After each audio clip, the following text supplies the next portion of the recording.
درد ذہن تھا، جاتے ہی کھڑی نہیں ہوئی، بیٹھ گئی۔ یہ کیا ہوا؟ اعتکاف ہوا، پھر سر جھکا دیا اللہ کی بارگاہ میں۔ یہ کیا ہوا؟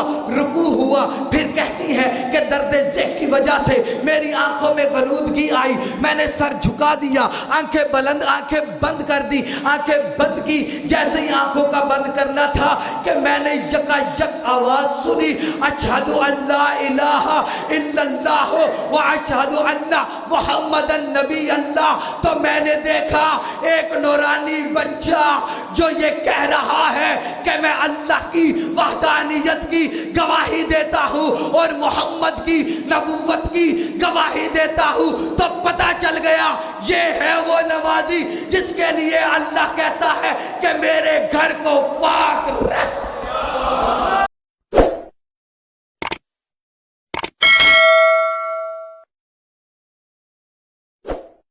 دعا کی آخری دعا کہ خداوند عالم یوسف زہرا ولی دورہ کے ظہور میں تعجیل فرمائے۔ امام زمانہ کے ظہور کی تعجیل کے لیے بآواز بلند تر صلوات پڑھ لیں۔ محمد وآل محمد۔ نعرہ تکبیر، نعرہ تکبیر، نعرہ رسالت، نعرہ رسالت، نعرہ حیدریہ، نعرہ حیدریہ، حسینیت، حسینیت، یزیدیت، یزیدیت، بآواز بلند تر صلوات۔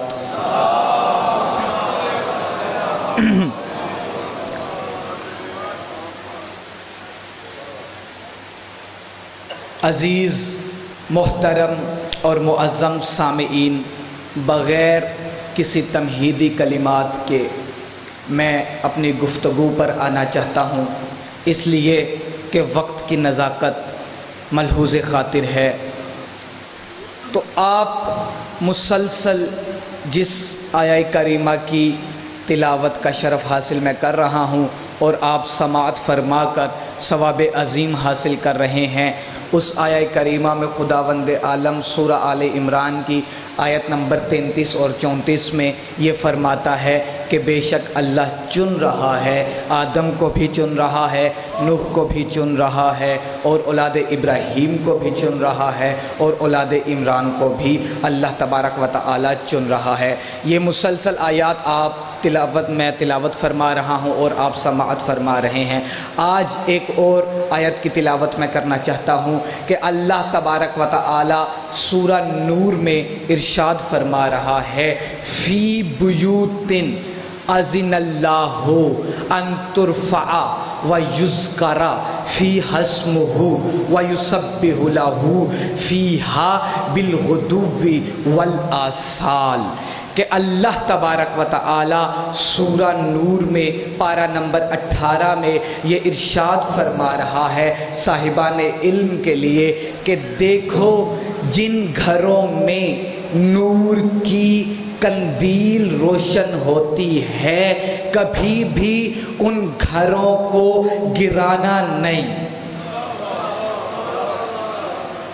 بہت مہربانی آپ کی جو ساتھ چلیں گے میرے، کہ اللہ یہ ارشاد فرما رہا ہے فی بیوتن، کچھ گھر ہیں ایسے اذن اللہ ہو کہ ان کے بارے میں اللہ تمہیں اذن دیتا ہے ان ترفع، کہ ان گھروں کو بلند رکھو، وَيُذْكَرَ فِيهَا اسْمُهُ فِيهَا بالغدو والآصال۔ کیوں بلند رکھو؟ اس لیے کہ ان گھروں میں صبح و شام اللہ کی تسبیح کی جاتی ہے۔ بہت مہربانی درود پڑھ لیجئے محمد و آل محمد کی ذات پر۔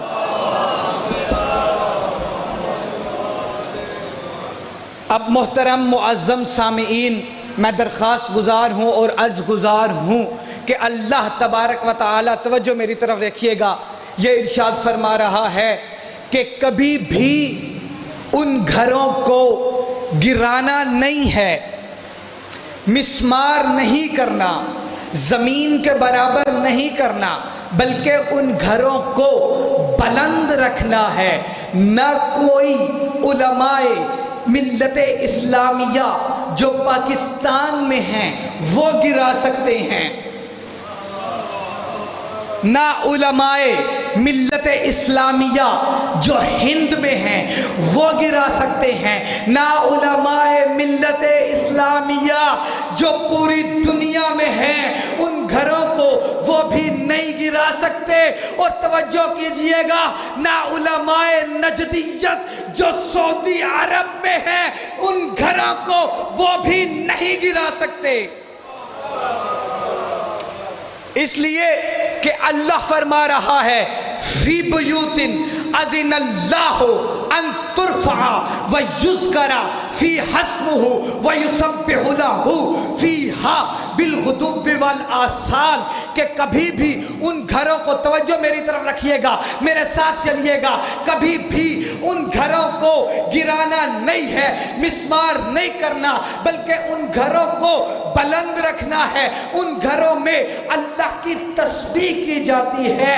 اب میں عرض گزار ہوں کہ اگر کوئی کہے کہ ان گھروں سے مراد بیت اللہ ہے تو اللہ کہتا ہے فی بیوت، ان گھروں کو، اب اللہ یہاں جمع کا لفظ استعمال کر رہا ہے تو پتہ چل گیا کہ بیت اللہ اس میں شامل ہوگا، مگر بیت اللہ کے ساتھ ساتھ کچھ گھر ایسے ہیں کہ جن کو صرف بلند نہیں رکھنا بلکہ ان کے دروازے پر اللہ کی تسبیح کرنی۔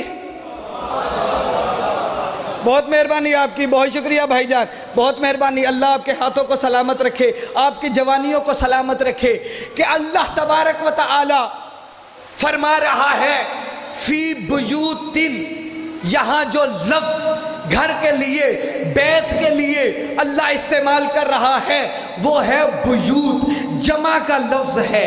اب اگر کوئی کہے کہ ان گھروں سے مراد بیت اللہ ہے تو یہ ہوا ایک گھر واحد تنہا، تو پتہ چل گیا کہ بیت اللہ کے ساتھ ساتھ کچھ اور بھی گھر ایسے ہیں۔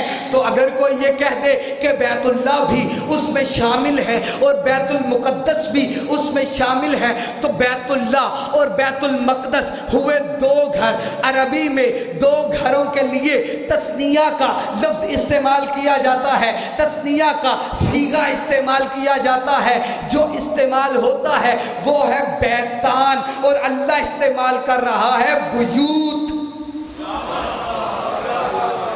اللہ استعمال کر رہا ہے بیوت، تو پتہ چل گیا خانہ خدا بھی ہوگا، بیت اللہ بھی ہوگا، بیت المقدس بھی ہوگا۔ ان دونوں گھروں کے ساتھ ساتھ کچھ اور بھی گھر ایسے ہیں کہ جن کو گرانا نہیں بلکہ بلند رکھنا ہے۔ بہت مہربانی آپ کی، بہت شکریہ، بہت مہربانی۔ درود پڑھیے گا محمد و آل محمد کی ذات پر۔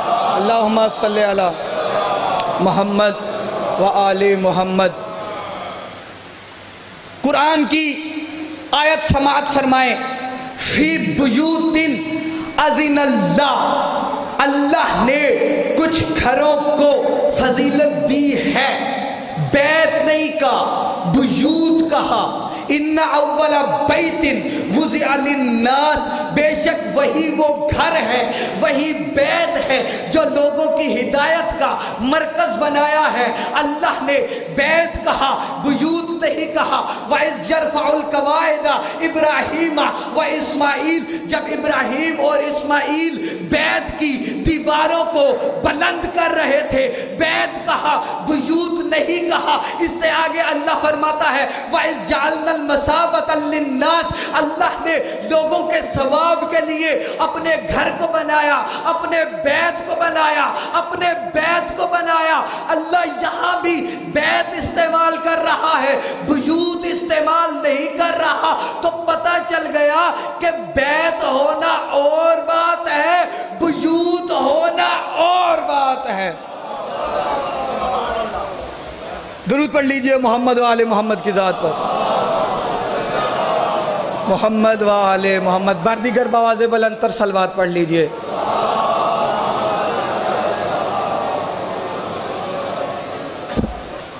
وَأَحِدْنَا إِلَىٰ إِبْرَاهِيمَ وَإِسْمَاعِيلَ أَن طَهِّرَ بَيْتِيَ لِلطَّائِفِينَ والعاکفین. توجہ فرمائیے گا، اللہ کی آیت تلاوت فرما رہا ہوں. وَأَحِدْنَا إِلَىٰ إِبْرَاهِيمَ وَإِسْمَاعِيلَ أَن طَهِّرَ بَيْتِيَ لِلطَّائِفِينَ وَالْعَاكِفِينَ وَالرُّكَّعِ السُّجُودِ.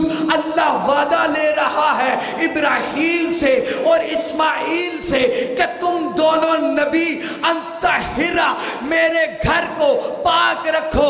ان بیتیہ میرے گھر کو بیت کہا، بیوت نہیں کہا. توجہ فرمائیے گا، ساتھ چلیے گا. اللہ نے انطہر بیتیہ للطائفین والعاکفین، ابراہیم نبی سے اور اسماعیل نبی سے اللہ کیا کر رہا ہے؟ وعدہ لے رہا ہے. کس چیز کا وعدہ؟ انطہرا کہ تم پاک رکھو بیتیہ میرے گھر کو. ابراہیم اور اسماعیل دونوں بزرگ نبی. ابراہیم معمولی نبی نہیں، جد الانبیاء.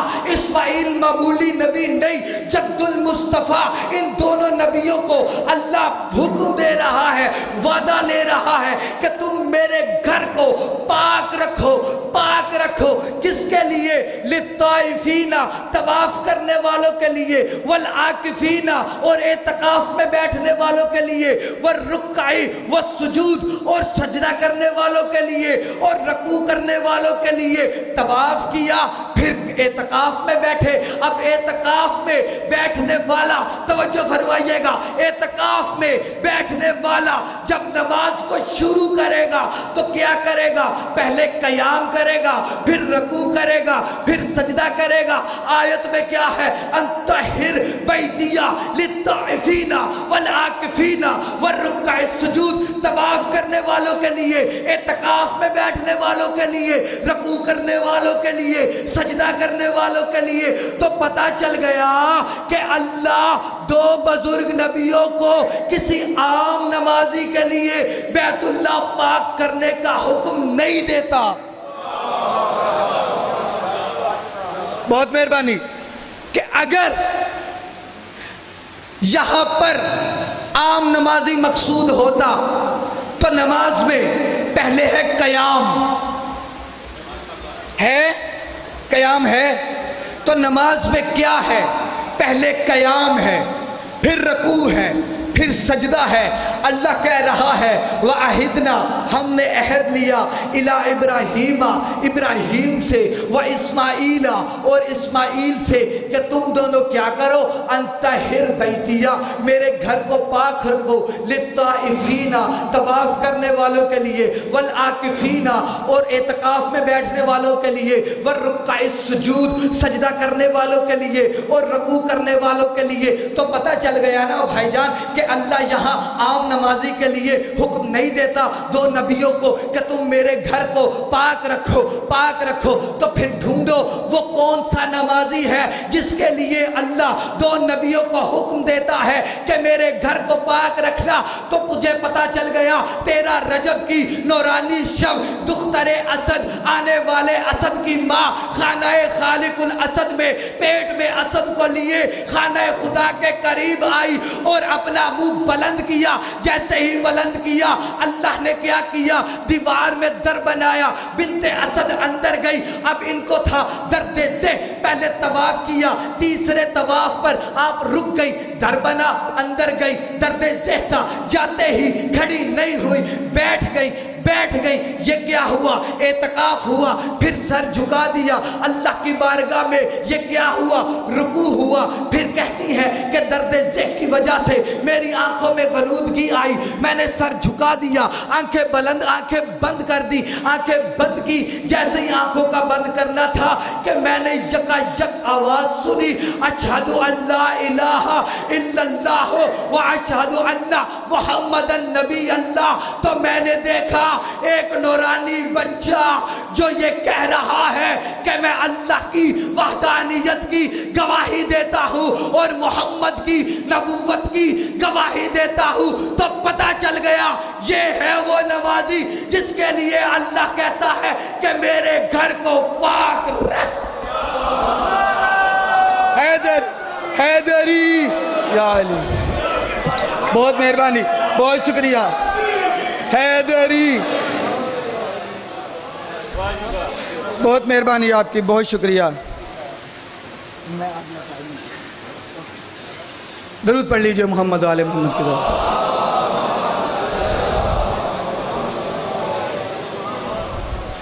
تین دن برابر جناب فاطمہ بنت اسد خانہ خدا میں مہمان ٹھہری رہی. چوتھے دن علی کو لے کر آپ باہر آئیں. اب علماء کے سروں پر رکھو قرآن. چوتھے دن بھی جب بی بی واپس آئی تو کوہنیوں اور گھٹنوں کے بل واپس نہیں آئی. علماء کے سروں پر قرآن رکھو اور ان سے پوچھو جب چوتھے دن جناب فاطمہ بنت اسد خانہ خدا سے باہر آئی تھی کیا انہوں نے غذا کا ٹکڑا مانگا تھا، پانی مانگا تھا؟ 3 دن برابر اللہ کے ہاں مہمان رہی تو پتہ چل گیا کہ اللہ نے خانہ خدا میں فاطمہ بنت اسد کو جنت کا طعام کھلایا ہے. بس وقت بہت قلیل ہے، میں اشارے کرتا ہوا چلوں گا کہ اللہ نے بیان فرما دیا فی بیوت اذن اللہ ان ترفع ویذکر فیہا اسمہ ویسبح لہ فیہا بالغدو والآصال کہ کچھ گھروں کو رکھو بلند. اللہ کہہ رہا ہے بلند رکھو اس لیے کہ ان گھروں میں اللہ کی تسبیح کی جاتی ہے. اب تاریخ اسلام کی بہت بڑی شخصیت حضرت ابو بکر رضی اللہ تعالی عنہ یہ فرماتے ہیں یا رسول اللہ یا رسول اللہ یا رسول اللہ یا رسول اللہ، ان گھروں سے مراد کیا ہے؟ تو رسول نے فرمایا ہوا بیوت الانبیاء، ہوا بیوت الانبیاء. ابو بکر نے آگے کیا کہا؟ یا رسول اللہ کیا یہ گھر علی و بطول کا گھر بھی ان گھروں میں شامل ہے؟ بہت مہربانی آپ کی، بہت شکریہ. کیا علی و بطول کا گھر ان گھروں میں شامل ہے؟ کن کے گھروں کا ذکر کر رہے تھے رسول؟ توجہ، کن کے گھروں کا ذکر چل رہا تھا؟ انبیاء کے گھر کا. کیا کہا رسول نے؟ ہوا بیوت الانبیاء، ان گھروں سے مراد انبیاء کے گھر ہیں. حضرت ابو بکر نے کیا کہا کہ علی و بطول کا گھر بھی ان گھروں میں شامل ہے. انہوں نے یہ کیوں نہیں کہا کہ میرا گھر بھی ان گھروں میں شامل ہے؟ یہ کیوں نہیں کہا کہ میرا گھر بھی ان گھروں میں شامل ہے، یا میرے دوست عمر کا گھر ان گھروں میں شامل ہے، یا میرے عزیز عثمان کا گھر ان گھروں میں شامل ہے، یا مقداد کا گھر، ابو ذر کا گھر، سلمان کا گھر؟ کسی کا گھر نہیں پوچھا بلکہ علی و بطول کا گھر پوچھا. اس کا مطلب کہ وہ جانتے تھے کہ صحابی ہونا اور بات ہے اور چادر تطہیر کے سائے میں آنا اور بات ہے. بہت مہربانی. حیدری یا علی، بہت شکریہ آپ کا، آپ کی محبتوں کا بہت شکریہ. ما صلی محمد. حضرت عمر رضی اللہ، حضرت ابو بکر رضی اللہ تعالی عنہ نے رسول سے سوال کیا کہ یا رسول اللہ کیا یہ گھر بھی، ابو بکر نے کہا کیا یہ گھر بھی، علی و بطول کا گھر بھی ان گھروں میں شامل ہے یا نہیں ہے؟ اب رسول مسکرائے. بابا ذکر تو انبیاء کے گھروں کا چل رہا تھا. ابو بکر نے پوچھ کر مسئلہ ہی آسان فرما دیا کہ رسول خدا نے کہہ دیا وَمِن افاضلہا، یہ گھر صرف ان گھروں میں شامل ہی نہیں بلکہ ان گھروں سے بھی افضل ہے. بہت مہربانی آپ کی، بہت شکریہ آپ کا، بہت مہربانی آپ کی. آپ جیئے، صدا سلامت رہیں. بس میرے دوستوں، بھائیوں، بزرگوں، میں اس سے زیادہ لب کشائی نہیں کر سکتا کہ وقت انتہائی قلیل ہے. عزاداروں، رونے والوں، ماتمداروں، روایت ہے رویہ ان الہندۃ ام المعاویہ کہ جاءت دار رسول اللہ، کہ ہندہ ام معاویہ رسول خدا کے گھر آئیں، وقالت عائشہ بنت ابا بکر، اور آ کر حضرت عائشہ ام المومنین حضرت ابو بکر کی دختر ان سے ہم کلام ہوئی، اور آ کر کہنے لگیں کہ میں نے رات کو، جو گزشتہ رات گزری، اس رات کو ایک عجیب و غریب خواب دیکھا ہے۔ میں یہ چاہتی ہوں کہ رسول خدا سے اس کی تعبیر دریافت فرماؤں۔ اب یہاں پر حضرت عائشہ رضی اللہ تعالی عنہا یہ فرماتی ہیں کہ وہ خواب تم مجھ سے کہہ دو، بیان کر دو، اور میں رسول خدا سے کہہ کر تمہاری خواب کی تعبیر پوچھ لوں گی۔ اب ہندہ کیا کہتی ہے کہ میں نے رات کو خواب دیکھا کہ ایک آفتاب تابندہ ہے جو پوری دنیا پر روشن ہے، اور اس آفتاب سے ایک ضیاء قمر نکل رہا ہے، اور اس قمر سے زمین و آسمان روشن ہو رہے ہیں، اور اس چاند سے 2 ستارے نکلے ہیں کہ جو ستارے جیسے ہی روشن ہوئے، آسمان پر جتنے بھی ستارے تھے سب نے ان 2 ستاروں سے روشنی پائی کہ اچانک یکا یک میں نے دیکھا کہ ایک سیاہ بدلی اوپر آئی، اور اس بدلی سے 2 رنگا سانپ باہر آیا۔ تو میں یہ دیکھنا چاہتی ہوں کہ اس خواب کی تعبیر کیا ہے۔ حضرت عائشہ کہتی ہیں کہ اس سے آگے تم نے کیا خواب دیکھا؟ وہ کہتی ہے کہ جیسے ہی سانپ باہر نکلا، میں نے دیکھا کہ اس سانپ نے ان دونوں ستاروں کو اپنے اندر نگل لیا، اور جیسے ہی ان 2 ستاروں کا نور ذرا مدھم ہوا، جتنے بھی باقی ستارے موجود تھے جو ان ستاروں سے روشنی پا رہے تھے، وہ رونے لگے، آہ و بکا کرنے لگے، گریہ و ماتم کرنے لگے، اپنے سروں پر خاک ڈالنے لگے۔ تو میں یہ چاہتی ہوں اپنے اس خواب کی تعبیر جان سکوں۔ رسول خدا گھر آئے، حضرت عائشہ نے یہ خواب رسول خدا کو سنایا۔ اب جیسے ہی رسول خدا نے سنا تو رسول خدا زارو قطار رونے لگے، اور عائشہ سے فرمانے لگے کہ عائشہ، وہ تابندہ شمس میں ہوں، رسول خدا ہوں، اور اس شمس سے جو قمر نکل رہا ہے وہ میری بیٹی فاطمہ الزہرا ہے، اور اس قمر سے جو ستارے روشن ہو رہے ہیں کہ جن ستاروں سے تمام ستارے روشنی پا رہے ہیں، ان ستاروں سے مراد میرے حسن اور حسین ہیں، اور جو سیاہ بدلی اوپر آئی اس سے مراد معاویہ ہے، اور جو 2 موا اور 2 رنگا سانپ اس بدلی سے نکلا اس سے مراد یزید ہے، کہ جیسے ہی یزید آئے گا اور میرے دونوں بیٹوں کو مصیبت پہنچائے گا، اور جب میرے دونوں بیٹے مقتل میں شہید کر دیے جائیں گے، باقی جتنے ستارے بھی ہیں جو ان ستاروں سے روشنی پا رہے ہیں وہ ہمارے شیعہ ہیں جو روئیں گے، آہو بکا کریں گے، اپنے سروں پر خاک اور خون ڈالیں گے۔ عزادارو، آ گیا وہ وقت۔ حسین 10ویں محرم کو ذوالجناح پر بیٹھ کر، بس اختصار کرنے لگا ہوں، آخری جملہ صرف ایک جملہ سن لیجئے۔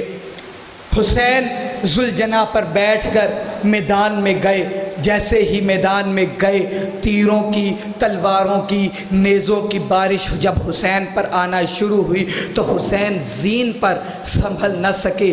کچھ شخصیات کے جنازے ایسے ہیں کہ جو خیمہ گاہ نہیں لائے گئے، کہ جن جنازوں کو اٹھانے والا ہی کوئی نہیں رہ گیا تھا۔ عزاداروں، رونے والوں، صرف ایک شخصیت کا بیان کرنا مقصود ہے کہ جیسے ہی امام حسین اپنی زین پر رک نہ سکے تو امام حسن علیہ السلام کا چھوٹا شہزادہ عبداللہ، اس نے جیسے ہی دیکھا کہ میرا چچا حسین زین سے زمین پر آنے لگا ہے، خیمے کے دروازے سے دوڑ کر امام کی طرف گیا، تو یہ بہت کم سن تھا، بہت بچہ تھا۔ جیسے ہی یہ امام کے قریب قریب گیا، اس نے اپنی بساط کے مطابق، اپنی طاقت کے مطابق امام کی مدد کرنا شروع کی، تیروں کو ہٹایا، تلواروں کو ہٹایا۔ جیسے ہی اس نے تیروں تلواروں کو ہٹانا شروع کیا، ایک شقی نے دیکھا کہ حسین کی مدد کرنے کے لیے کوئی آ گیا ہے، وہ آگے بڑھا، اس نے تماچا اس بچے کو ایسا رسید کیا کہ وہ بچہ زمین پر گر گیا۔ اب تھا تو علی کا پوتا، اس نے زمین سے ایک پتھر اٹھا کے اس شقیق کے ماتھے پر مارا۔ جیسے ہی پیشانی پر پتھر کا لگنا تھا، اس شقیق کو غضبناک ہوا اور اس نے غصے میں آ کر اپنی تلوار نکالی اور تلوار کا وار کیا۔ اس بچے نے اپنے ننھے ننھے ہاتھوں سے تلوار کے وار کو روکا۔ جیسے ہی تلوار کے وار کو روکا، آزادارو، حسن کا چھوٹا شہزادہ، اس کے دو ہاتھ کٹ کے زمین پر گر پڑے اور رو کر کہنے لگا، چچا اب میں تمہاری کیسے مدد کروں، میرے دونوں ہاتھ